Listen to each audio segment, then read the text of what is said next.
Good morning class 10th chapter 6 flood disaster. यहाँ से हमें पढ़ना था, 2 पार्ट हो चुके थे। Accumulation of large quantity flood disaster. Flood का मीनिंग क्या होता है आपको पता है? बाढ़ आ जाना, मतलब बहुत सारा पानी एक ही जगह इकट्ठा हो जाना। ठीक है, क्यों अब इकट्ठा हो जाता है? वो बहता नहीं है क्योंकि प्रॉपर यहाँ पर एग्जिट फैसिलिटीज़ नहीं है। ठीक है, नालियाँ वगैरह चौक हो जाती हैं जिसकी वजह से वो इकट्ठा हो जाता है। Accumulation of large quantity of water on a big area. Accumulation मतलब इकट्ठा होना। which causes loss to the life and property is called flood. Flood are caused due to increase in the level of water in water reservoirs beyond limit. Due to heavy rain, the water overflows in river, storms and tornado occur, and due to cracks or breaking of dam, a very large area is inundated. होता क्या है? बहुत heavy rainfall होते हैं। ठीक है, तो क्या होता है, जो सी वाटर है या रिवर वाटर उसका लेवल बढ़ जाता है तो वो पानी शहरों में घुस आता है। ठीक है, जिसकी वजह से लोगों को नुकसान होता है, लोगों की प्रॉपर्टियों को नुकसान होता है। अब कारण क्या है फ्लड आने के? Causes responsible for flood: dams, bunds, barrages, etc. are harmed. Cracks in them. Causes responsible for flood जैसे अब डैम जो रहते हैं ना, बांध, जब बहुत ज़्यादा फ्लड आता है तो उसे खोल दिया जाता है। पर अगर देखो, 2 कारण है। डैम इसलिए लगाते हैं ताकि वाटर सेव हो सके, पूरा का पूरा पानी बह नहीं जाए। पर जब बहुत पानी बहता है ना तो डैम के कारण वाटर इकट्ठा होता जाता है, फिर डैम खोलना पड़ता है, या कभी बहुत ज़्यादा पानी आने के कारण डैम टूट भी जाता है। ठीक है, तो ये एक डैम कारण है जिसकी वजह से क्या वाटर इकट्ठा होता जाता है।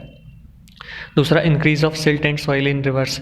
Increase of silt and soil क्या होता है? जैसे नदियों में वो जो कह सकते हैं कचरा वगैरह या पत्थर वगैरह जैसे ही जाएंगे ना ज़्यादा, तो नदी का लेवल आप समझ रहे हो ऊपर आता जाएगा। समझो नदी इतनी थी, उस पर पत्थर वगैरह अगर कंटिन्यूस जाएंगे सैंड एंड सिल्ट तो उसका लेवल ऊपर होता जाएगा। लेवल इतना हो गया, उसके बाद बारिश गिरी तो और इतना हो गया, जिसकी वजह से वो पानी अंदर आ जाता है शहरों के। ठीक है, मान लो पत्थर वगैरह नहीं रहते तो बारिश गिरने के दौरान वो सिर्फ इतना सा होता। Landslides, hindrance in draining of water due to roads और water construction, sedimentation, destruction of environment, soil erosion and soil draining etcetera. अब फ्लड होने के कारण ये सब होता है, इन्वायरमेंट डिस्ट्रॉय होता है। सॉइल इरोजन क्यों? कारण ये है कि फ्लड आते हैं तो मिट्टी बहकर चली जाती है। मिट्टी क्यों बह जाती है? क्योंकि उस जगह पर पेड़ नहीं लगाए, इसलिए। Causes responsible for flood: India is a large country and there are great physical diversities, therefore floods are a common feature here. 80% of the rains of the country are from monsoons. Shortage or excess of monsoons result in either drought और flood. मतलब shortage of monsoon और excess of monsoon, ज़्यादा बारिश पड़ी तो flood आ जाएगा, कम बारिश पड़ी तो ड्रॉट, सूखा पड़ जाएगा। टेम्परिंग विद द इन्वायरमेंट और कॉसिंग हार्म टू इट।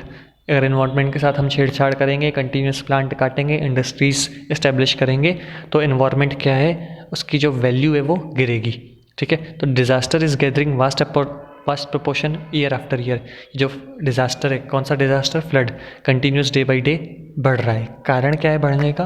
कि बारिश हो रही है ना, तो प्लांट्स वगैरह है नहीं जो से सोख पाए पानी को। हर जगह बिल्डिंग्स बन रही हैं। पहले भी आती थी बाढ़, लेकिन पहले क्या होता था, जो मिट्टी वगैरह है वो सोख लेती थी, पर अब हर जगह बिल्डिंग, पक्का फर्श हो गया है, जिसकी वजह से क्या होता है, सोख नहीं पाती और पानी जमा हो जाता है। Main reason of flood in India are leakage और cracking of bunds, dams etcetera, releasing excess water from barrages. The danger of flood is also increasing because of defective construction of old dams.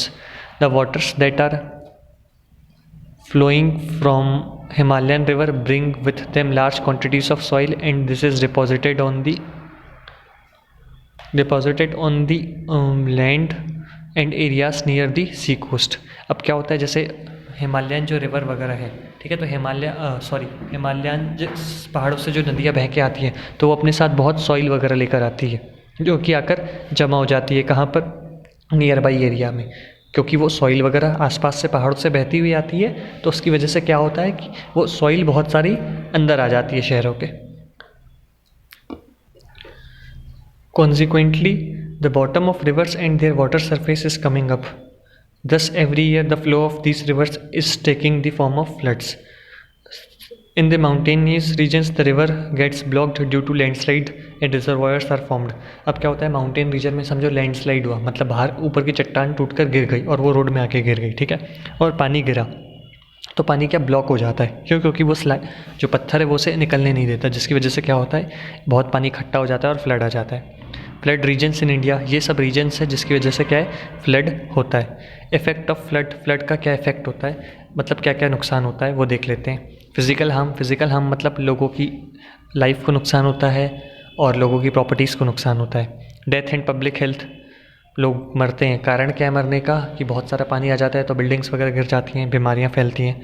Hindrance in water supply में hindrance क्यों? क्योंकि सारे connection ही टूट जाते हैं, buildings गिर जाती हैं तो वाटर सप्लाई वालों का टैंक भी टूट जाता है, ठीक है, जैसे टैंक्स वगैरह जो बने होते हैं वो।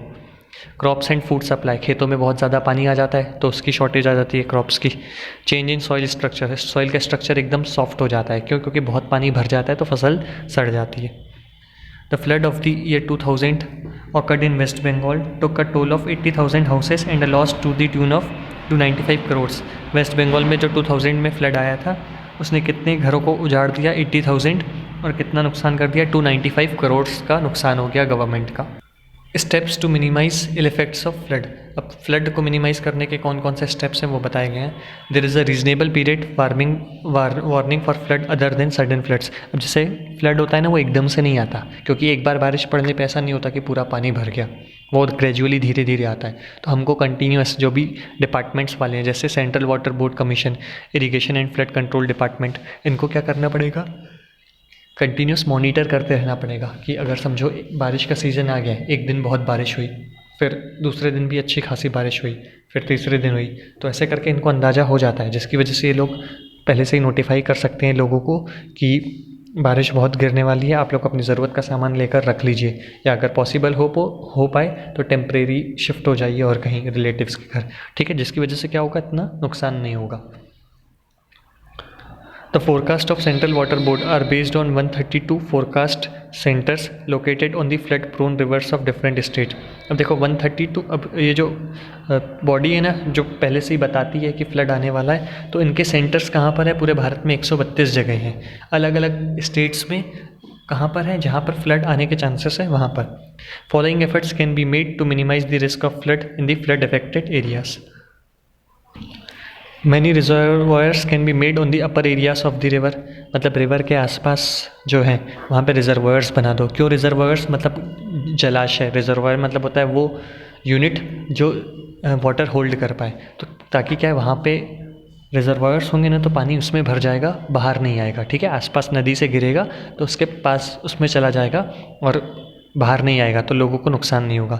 Small dam should be constructed on the tributaries and brooks so that possibilities of flood in the main river can be minimised. Tributary मतलब वो छोटी मोटी ब्रांच ऑफ रिवर्स है ना, जो छोटी नदियाँ आकर एक मेन रिवर में मिलती है, तो वो जो छोटी नदियाँ होती हैं उनको बोला जाता है ट्रिब्यूटरी। तो ट्रिब्यूटरी के आसपास क्या करना चाहिए? डैम बनवाना चाहिए। डैम क्यों? जिससे क्या होगा कि अगर वाटर ओवरफ्लो होगा तो वो शहर में नहीं घुसेगा। Some dams shall be constructed on the tributaries. Dense plantation should be done on the upper catchment area of the river. River के आसपास बहुत घना प्लांटेशन करना चाहिए। क्यों? वो क्या, पानी गिरेगा और वाटर समझो रिवर से आउटफ्लो हुआ तो उन प्लांट्स में चला जाएगा, वो प्लांट्स सोख लेंगे। In the plains water can be stored in the reservoirs constructed on unused land. In the plains water can be stored in reservoirs, जैसे जो अनयूज्ड लैंड है, जो लैंड किसी काम का नहीं है, ठीक है, समझो कुछ लैंड पर क्रॉप लगी है और कुछ लैंड ऐसे ही खाली पड़ा है, तो उस पर रिजर्वायर बना देने चाहिए, ताकि क्या होगा, वाटर उसमें समा जाएगा। वाटर उसमें अगर चला जाएगा तो वो वाटर क्या है, आउटफ्लो होकर शहरों में नहीं आएगा। Attention should be paid towards the safety of bunds. Total और partial rehabilitation can be provided to the people of the villages which are surrounded by water between the bunds. मतलब कुछ लोग जो आसपास पानी से घिरे हुए हैं, पानी से जैसे हो सकता है नदी या तालाब के पास रहते हो, कुछ ऐसे पुअर्स लोग रहते हैं, वो पॉश कॉलोनीज़ में नहीं रहते, तो उनके घर क्या होता है कि पानी आ जाता है। क्यों? ताकि तालाब वगैरह भर गया, तो उनको प्रॉपर सिक्योरिटी प्रोवाइड करनी चाहिए। टोटल और पार्शियल रिहेबिलिटेशन मतलब रिलीफ। एनक्रोचमेंट, जो पुअर पीपल लोग होते हैं, अगर उनको एक जगह से हटा दिया जाता है तो वो लोग नियर बाई मतलब पॉन्ड जाके एस्टेब्लिश हो जाते हैं नदियों के पास, और फिर बाढ़ के दौरान उनके घर पानी आ जाता है। तो वो लोग अगर माइग्रेट हो रहे हैं, एक जगह से हट रहे हैं, तो उन्हें रोका जाए किस जगह जाने पे कि नियर बाई रिवर जाके वो बस न जाए। Destruction of forest located in the catchment area of river should be controlled. जो जहाँ पे फ्लड वगैरह आ सकते हैं, ठीक है, तो वहाँ पे जो फॉरेस्ट है उसे काटा ना जाए। कारण ये है, फॉरेस्ट होगा तो वो पानी सोख लेगा ज़्यादा से ज़्यादा, तो जो पानी है वो शहरों तक नहीं जाएगा। फिर landslides can be controlled by using only limited explosive for construction. Landslide क्यों होती है? पत्थर क्यों टूट के गिरता है? कारण ये पत्थर को होल्ड करने के लिए कोई चीज़ नहीं है। अगर वहाँ पे वेजिटेशन होगा, प्लांट्स वगैरह लगे होंगे, तो प्लांट जो है रॉक को होल्ड करके रखेगी। अब अर्थक्वेक, अर्थक्वेक क्या होता है? अर्थक्वेक मतलब जैसे भूकंप आता है, ज़मीन हिलती है। क्यों ज़मीन हिलती है? कभी क्या होता है कि जो अर्थक्वेक की दो प्लेट्स हैं आपस में, एक आगे चली गई, एक पीछे चली गई, या सिर्फ एक आगे चली गई, जिसकी वजह से क्या होता है, वो डिस्टर्बेंस, समझो ये दो प्लेट्स हैं, ये दो प्लेट्स आगे पीछे हो जाती है, ठीक है। फिर सेकंड बार क्या होता है कि दो प्लेट्स हैं, ये पास आ सकती हैं या दो प्लेट से ही दूर जा सकती हैं, जिसकी वजह से क्या होता है कि ज़मीन अलग हो जाती है या ज़मीन जुड़ जाती है। जुड़ जाती है मतलब दो ज़मीन रहेंगी ऐसे प्लेट्स, और अगर वो आपस में ऐसे हुई तो एक के ऊपर एक, या ये ऊपर चढ़ जाएगी या ये ऊपर, जिसकी वजह से क्या होगा, डिस्ट्रक्शन होगा।